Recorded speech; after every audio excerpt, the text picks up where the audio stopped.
God's surprising plan for different minds. Do you have one? James sat at his desk, staring at the performance review in front of him. The words felt like punches. Needs improvement, communication, attention to detail. He rubbed his temples, trying to make the letters stop swimming. At 63 years old, James had spent his whole life battling dyslexia, and now his boss was telling him he was holding the team back. It wasn't the first time James had heard those kinds of comments. As a kid, his teachers would sigh when he stumbled through reading aloud. His classmates laughed when he mixed up letters. Even as an adult, his wife would get frustrated when he forgot to pay the electric bill or left a cabinet door open. Every mistake just confirmed what he already feared. Maybe he was broken. Dyslexia had taught James to live in shame. ADD made it hard to focus, hard to finish things, and even harder to explain what was going on in his mind. For 40 years, James had been passed over for promotions, criticized for being a poor writer or disorganized, and told to try harder at things that felt nearly impossible. But one day, something unexpected happened. While working on a project, he accidentally opened an audio Bible app on his computer. Instead of closing it, he paused and listened. The voice read from Psalm 139, "I am fearfully and wonderfully made." Those words hit James like a lightning bolt. Could it really be true? Could God have made him this way, on purpose? That night, James couldn't sleep. He got up and searched online for successful people with dyslexia and ADD. He was shocked. Einstein, Richard Branson, Jennifer Aniston, Steven Spielberg, Cher. These weren't broken people, they were world changers. Their minds didn't fit the mold, but maybe that was the point. Later that week, he read Psalm 3 and found another truth. "But you, O Lord, are a shield around me." Maybe God hadn't promised to remove the struggle, but to protect him in the middle of it. That changed everything. Instead of hiding his struggles, James decided to face them head-on. He looked into his legal rights and learned that the Americans with Disabilities Act, ADA, required employers to provide reasonable accommodations. That meant he had the right to ask for help, without shame. At his next meeting, James requested some changes: speech-to-text software, written instructions instead of only verbal ones, and the ability to record meetings so he could review them later. His boss rolled his eyes. "This is just more work for us," he said.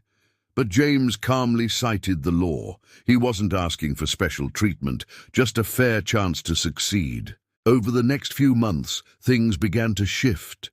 Using tools like Grammarly and voice-to-text apps, James could finally keep up with tasks that had once taken hours. He organized his ideas with charts and visuals, something his dyslexia actually made him better at. When he presented a client proposal full of infographics and creative design, the team was blown away. That pitch landed the biggest account their department had seen in years. James didn't become normal. He became unstoppable. His struggles didn't disappear, but now he knew how to work with them, not against them. He even started mentoring a teenager at church who had just been diagnosed with dyslexia. "God doesn't make junk," he told him. "Your mind isn't a mistake, it's a masterpiece." James's story didn't end with just personal success. He helped his church form a support group for folks with learning challenges. He became a resource at work, helping co-workers better understand neurodiversity. And the nameplate on his office door? It no longer read Team Assistant. It now said Senior Innovator. Looking back, James realized that his greatest weakness had become his greatest strength, not because he figured it all out, but because he let God meet him in the struggle. As 2 Corinthians 12:9 says, "My grace is sufficient for you, for my power is made perfect in weakness." So if you've ever been told you're not smart enough, focused enough, or normal enough, don't believe that lie. The world may call it a disability, but God calls it a different ability. You were made on purpose, for a purpose. And that thing you've always seen as a flaw, that just might be your greatest gift. You don't have to hide anymore. You don't have to pretend to be someone else. Let God use your different mind to do something extraordinary. Scripture highlights. Psalm 3:3. But you, O Lord, are a shield around me.